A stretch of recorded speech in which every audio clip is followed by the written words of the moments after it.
20h temps universel, mesdames et messieurs, bonsoir et bienvenue sur les ondes de votre chaîne privée Sahel TV. Tout de suite, les titres de cette édition. Lancement solennel du programme pour la revitalisation du patrimoine des valeurs, c'était ce matin au Palais des Congrès de Nouakchott.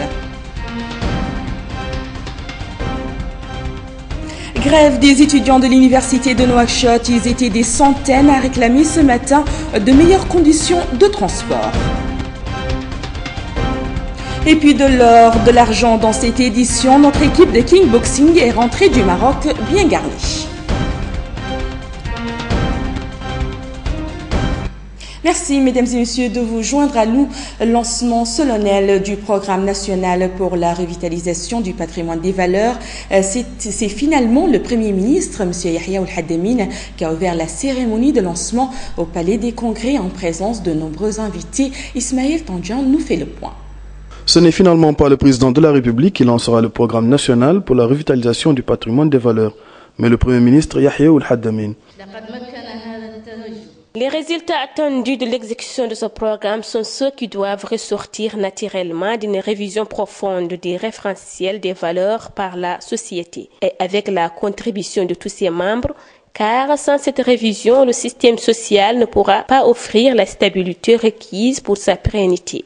Et il est devenu urgent, à ce stade de notre histoire, de mettre en place, vulgariser et simplifier pour les générations futures un référentiel moral basé sur des valeurs positives, fondamentales qui normalisent notre responsabilité et nos droits sur des bases d'égalité et d'équité. Ce lancement solennel a été l'occasion de rassembler de nombreuses figures de la culture mauritanienne, professeurs, chercheurs, académiciens, acteurs de la société civile, intervenants institutionnels, représentants de confréries religieuses et leaders d'opinion. L'excitation était à son comble. Un rendez-vous qui prend une grande signification pour le représentant de l'UNESCO. Pour l'UNESCO, les valeurs humanistes qui doivent fonder toute société unie, juste et libre, s'inspirent du socle universel des droits humains. Depuis la proclamation de la Déclaration universelle des droits de l'homme, il y a près de 70 ans, les socles des droits de l'homme et des libertés fondamentales constituent en effet la matrice primordiale d'un principe directeur de tous les États membres de l'UNESCO. Très récemment, la directrice générale de l'UNESCO, Mme Irina Bokova, dans son message à l'occasion de la Journée des droits de l'homme, ce mercredi 10 décembre, a dit « La Déclaration universelle des droits de l'homme affirme l'égalité en droit et en dignité de tous les êtres humains sans distinction. Cet idéal commun est à atteindre pour tous les peuples et toutes les nations. » Mais pour les acteurs mauritaniens, c'est une autre lecture. Je pense que c'est une très bonne initiative de lancer cette journée sur le patrimoine qui permet de revisiter nos valeurs, que ce soit en proverbe, que ce soit en sagesse populaire, parce que ça permet d'expliquer que dans notre pays, il y a un certain nombre d'éléments, un certain nombre d'outils de culture qui permettent de développer un esprit de cohabitation, un esprit de vie ensemble, de vivre ensemble, qui permet à tout un chacun de se reconnaître dans l'identité de la Mauritanie.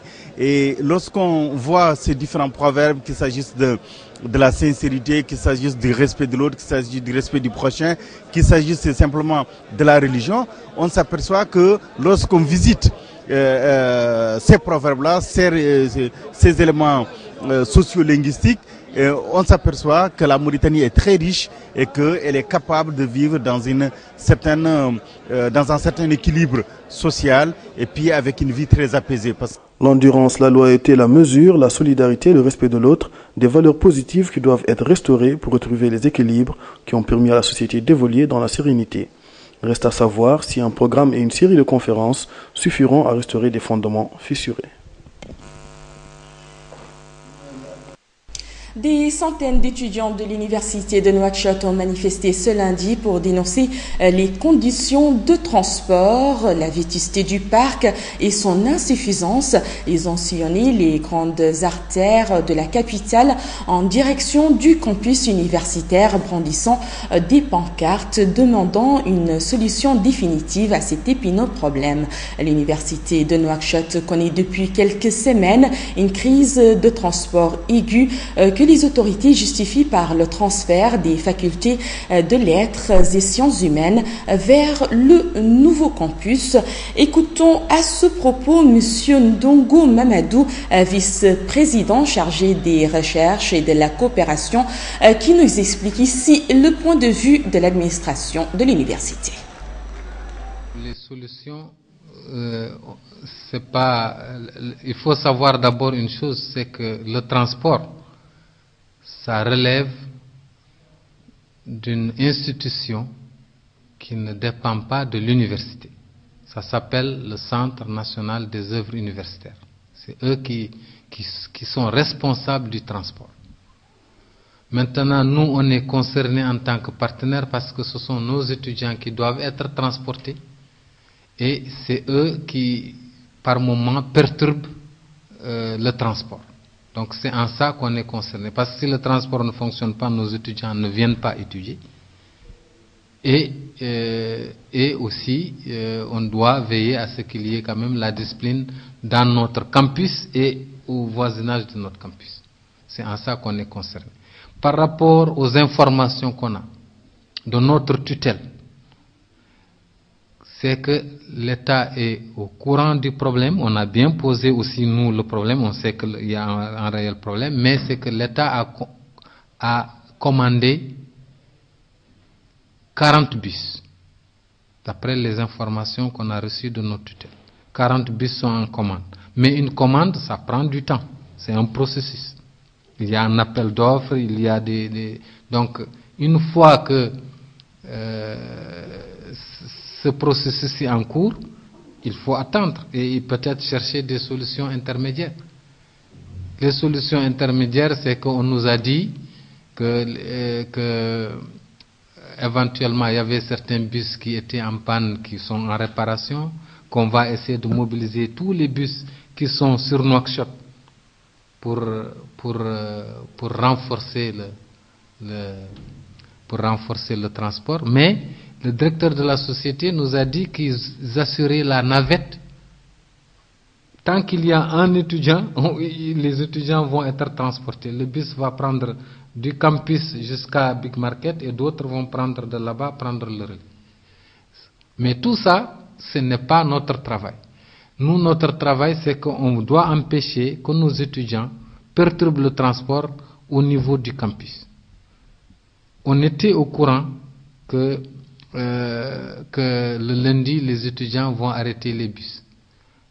On a informé les autorités chargées de la sécurité. Mais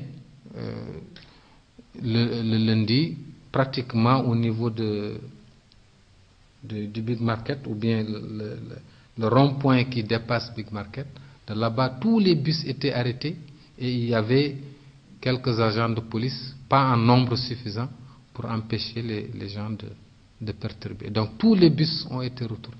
Donc le peu d'étudiants qui sont venus par leurs moyens, par taxi, ou parce que nous tous qui venons, on prend quelques étudiants, ou quelques-uns qui sont venus avec des par-ci, par-là. Donc il y a eu à la fac de médecine un cours, et à la fac de sciences, quelques étudiants sont venus par-ci, par-là. Donc on ne pouvait pas assurer le service complètement. Je vous le disais en titre, ils sont rentrés aujourd'hui à Nouakchott bien garnis de médailles. Ce sont les éléments de notre équipe de kickboxing qui rapportent 2 médailles d'or et 4 d'argent. C'est notre compatriote Yahya Oulbouamatou qui a remporté la première médaille dans la catégorie des 70 kilos, alors que dans celle des 43 kilos, c'est Khadija Maurice qui remporte l'or. On signale que le championnat d'Afrique auquel participaient nos jeunes compatriotes se déroulait au Maroc et rassemblait des équipes de Tunisie, d'Algérie, de Côte d'Ivoire, de Mauritanie, en plus du pays hôte. Félicitations à ces jeunes. Nouakchott a longtemps croulé sous les ordures. De nombreuses solutions ont été explorées sans résultat probant. Fatima D raconte. Les amas d'ordures sont toujours visibles partout à Nouakchott. Les habitants se plaignent des mouches et des odeurs nauséabondes qui se dégagent de ces montagnes de poubelles. Les habitants se plaignent. On se plaigne vraiment de ces gens-là qui viennent verser les ordures ici à côté de nous. Cependant, ils causent beaucoup de problèmes de santé, non seulement pour les adultes qui sont asphyxiés, mais également aux enfants à bas âge. Depuis quelque temps, le ramassage des ordures ne répond donc pas aux attentes des populations qui croient vivre dans une décharge à ciel ouvert. Les camions remplis à l'excès d'ordures semblent participer à la généralisation de l'image d'une ville incapable de traiter ses déchets. D'autres ont cherché la solution dans l'incinération des ordures, solution dangereuse pour ce qu'elle produit de pollution de l'environnement. C'est ainsi que les fumées dégagées empestent l'atmosphère et multiplient les risques de maladies respiratoires. La proximité des réseaux électriques pose un problème d'une autre envergure, celui de les voir carbonisés et donc d'interrompre ou de faire exploser tout le réseau. Les poubelles deviennent un lieu privilégié pour une enfance brisée. Au lieu d'aller à l'école, des dizaines d'enfants préfèrent fouiller ces ordures pour y chercher un quelconque bien. Cette situation ne semble déranger personne. Les populations s'en accommodent et y participent allègrement. Ces ordures sont versées ici par la population eux-mêmes. Nous faisons de nos mieux tous les jours pour son évacuation. Chaque fois qu'on revient le lendemain, nous en trouvons plus qu'il y en avait hier. C'est dû au manque de citoyenneté et de la responsabilité des citoyens que ces ordures perdurent. Les efforts consentis par la communauté urbaine de Nouakchott semblent encore insuffisants pour surmonter la situation. La ville s'agrandit trop vite. Ses habitants se comportent comme dans la campagne et les moyens déployés sont faibles par rapport aux défis à relever. Les marchés de Nouakchott sont envahis par les produits alimentaires stockés et vendus dans de mauvaises conditions. Personne ne semble se soucier des dates de production et d'expiration. El Alia Abbas explique. Nouakchott est devenu un marché ouvert. Tous les produits échouent ici, souvent sans contrôle. C'est ainsi que des quantités importantes de boissons et d'aliments sont distribués dans le commerce de la capitale sans respect des normes. Les aliments sont exposés au soleil et ne comportent aucune indication sur les dates de production et de péremption. Parfois, ces dates sont largement dépassées sans pour autant que cela entraîne le retrait de ces produits, sans contrôle rigoureux. La consommation de ces aliments peut avoir des conséquences néfastes sur la santé, telles que les intoxications, particulièrement pour les enfants. Les marchands devraient se soucier de la santé de la population en respectant les dates de limitation et les règles de conservation ou à défaut d'être soumis à un contrôle plus efficace. Certains vendeurs de magasins ou de boutiques détaillées ignorent la gravité de leurs actes, comme la majorité de la population qui ne vérifie pas avant consommation. Jusqu'à quand ? Vendeurs à la criée et colporteurs sont-ils obligés de travailler en ambulant ou est-ce qu'il s'agit de la meilleure manière d'écouler ces produits? Ils emplissent les rues et leurs abords dérangent parfois la circulation et encombrent la voie publique. Pourquoi? Mohamed El Mokhtar va tenter de répondre à ces questions. Au niveau du marché central de Nouakchott, la situation est devenue chaotique. La désorganisation produit l'anarchie et les commerçants établis subissent la rude concurrence des intermédiaires très nombreux. Les autorités communales ont lancé plusieurs campagnes pour mettre fin à cette situation qui a dégénéré jusqu'à toucher tous les points stratégiques de la ville, surtout ces grands carrefours. Pourtant, des hangars ont été construits pour servir à ces marchands ambulants. Mais ces derniers refusent d'y aller pour le simple prétexte de l'isolement de ces lieux. Nous sommes enregistrés depuis plus d'une année. On nous a fait plusieurs promesses pour régler cette situation qui demeure toujours sans suite. Nous souffrons et cherchons à avoir un lieu proche pour pouvoir vendre nos produits et si nous sommes là, c'est parce que nous n'avons pas d'autre choix. Mais en fait, les marchands ambulants semblent résister devant la volonté publique de les organiser et les fixer dans un lieu. Nous faisons un groupe de 60 personnes et nous avons transmis une liste aux autorités. Ceci dans le but d'être recensés pour l'obtention des places au niveau de ces hangars destinés aux vendeurs ambulants, mais en vain. Finalement, on se rend compte que vendeurs à la criée et commerçants ambulants préfèrent rester dans les abords des axes fréquentés parce qu'ils y trouvent leur compte plutôt qu'être cantonnés. Ils craignent devoir attendre les clients et préfèrent aller à sa rencontre. Place maintenant l'actualité internationale. Empoisonné au lendemain de sa tentative de putsch au Burkina Faso, le général Gilbert Diendéré a été inculpé d'assassinat dans le cadre de l'enquête portant sur la mort du président Thomas Sankara en octobre 1987, a indiqué le parquet militaire. Des sources proches du dossier indiquent que l'ancien putschiste était poursuivi pour complicité d'assassinat. Pékin est pour la première fois en alerte maximale rouge à la pollution atmosphérique, une mesure inédite décidée par les autorités ce lundi. Cette annonce doit entraîner à partir de mardi matin et jusqu'à jeudi des mesures exceptionnelles pour les quelques 20 millions de Pékinois, annoncé le bureau de la protection environnementale de la municipalité. Le nord de la Chine suffoque ces derniers jours sous un épais brouillard polluant que le gouvernement a attribué lundi aux véhicules à moteur, mais qui est aussi exacerbé par une consommation de charbon accrue à l'orée de l'hiver. Ainsi, mesdames et messieurs, prend fin cette édition. Merci à vous de l'avoir suivi. Un grand merci à toute l'équipe technique et rédactionnelle qui vous ont permis de suivre l'information chez vous. Avant de nous quitter, comme chaque soir, tout de suite, le rappel des principaux titres. Lancement solennel du programme pour la revitalisation du patrimoine des valeurs, cité ce matin au Palais des Congrès de Nouakchott. Grève des étudiants de l'université de Nouakchott, ils étaient des centaines à réclamer de meilleures conditions de transport.